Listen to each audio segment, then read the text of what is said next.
ગુજરાતભરના તાજા અને સચોટ સમાચાર મેળવવા માટે અમારી રાષ્ટ્રીય સમાચાર ચેનલને સબસ્ક્રાઇબ કરો અને બેલ આઇકન પર ક્લિક કરો। શહેરના ઉધના વિસ્તારમાં નાણાં ધીરધારના લાયસન્સ ધરાવીને તેનો ગેરઉપયોગ કરી લોકોને વ્યાજે રૂપિયા આપી પઠાણી ઉઘરાણી કરનારા માથાભારે ધર્મેન્દ્ર ઉર્ફે લાલીની સુરત ઉધના પોલીસે ધરપકડ કરી છે। આરોપી પાસેથી 57 કોરા ચેક મળી આવ્યા છે। એટલું જ નહીં, 12% લઈ 15% સુધી વ્યાજ વસૂલતો હતો। ફરિયાદી પાસેથી 2 લાખ રૂપિયાની જગ્યાએ 8 લાખ રૂપિયાની માંગણી કરી રહ્યો હતો।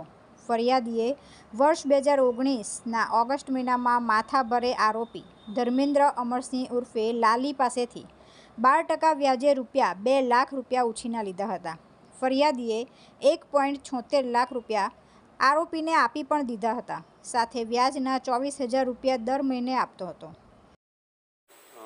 સુરત શહેરમાં અમારા સીપી સાહેબની સૂચનાથી તમામ જગ્યાએ જે લોકો વ્યાજંકવાદીઓ તરીકે લોકો પાસે ખૂબ જ ઊંચા રેટમાં વ્યાજ વસૂલે છે, શોષણ કરે છે, આ પ્રકારના લોકો વિરુદ્ધ એક ખાસ ઝુંબેશ ચલાવવામાં આવી રહેલ છે।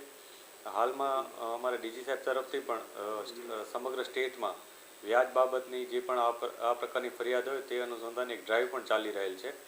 જે બાબતને લઈને થોડા સમય પહેલાં ઉધનાના ભાઠેના એસએમસી હોલ ખાતે એક લોક દરબાર રાખવામાં આવ્યો હતો।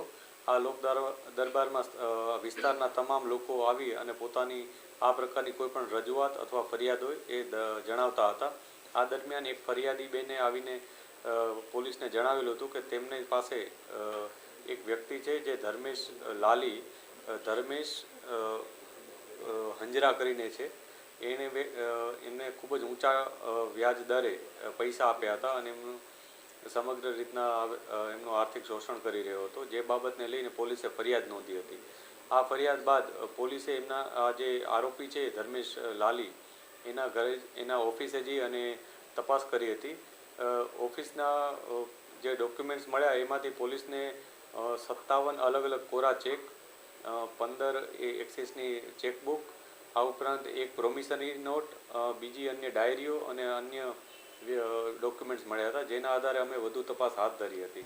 7 મહિના દરમિયાન ફરિયાદીએ કુલ 1.68 લાખ રૂપિયા વ્યાજ પણ ચૂકવ્યા હતા, પરંતુ આરોપી ધર્મેન્દ્ર ઉર્ફે લાલીએ તેની પાસેથી ટુકડે 5.15 લાખ રૂપિયા તેમજ અગાઉ વ્યાજના 1.68 લાખ રૂપિયા મળી કુલ 8 લાખ રૂપિયા કઢાવી લીધા હતા। તુલસી શર્મા સાથે રાષ્ટ્રીય સમાચાર, સુરત।